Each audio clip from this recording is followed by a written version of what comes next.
Zangarбек bala bakşaga kelip жатырмыз міне. Аккөгөршүн bala bakşасы. Сендердікі өте тамаша bala bakşa eкен бұл.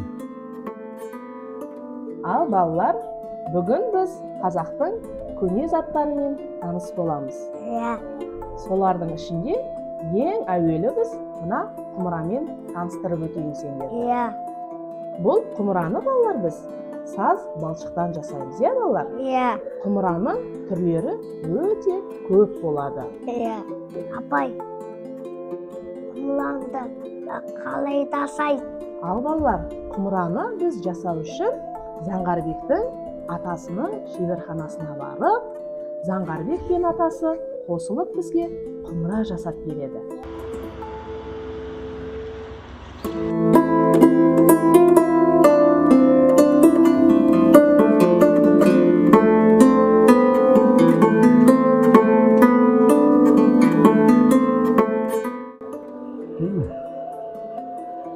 Қазір көтереміздің балдар қаршы әдемі құмыра жатырмыз.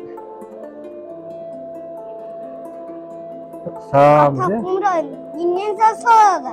Құмыра сазбақтан жасалады. Қаршы мен сазбақты илеп жасап жатырмыз.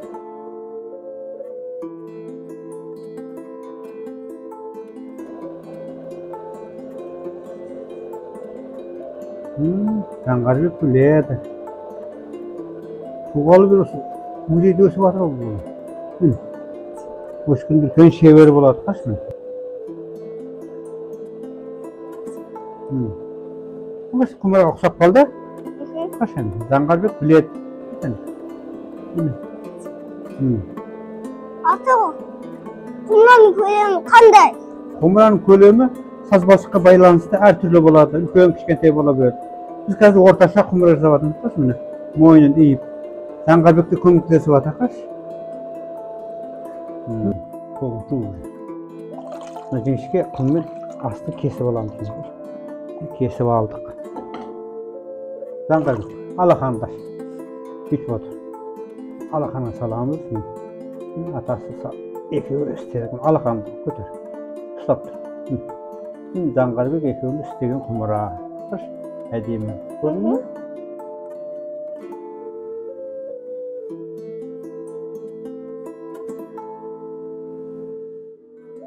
Атаммен ойгеді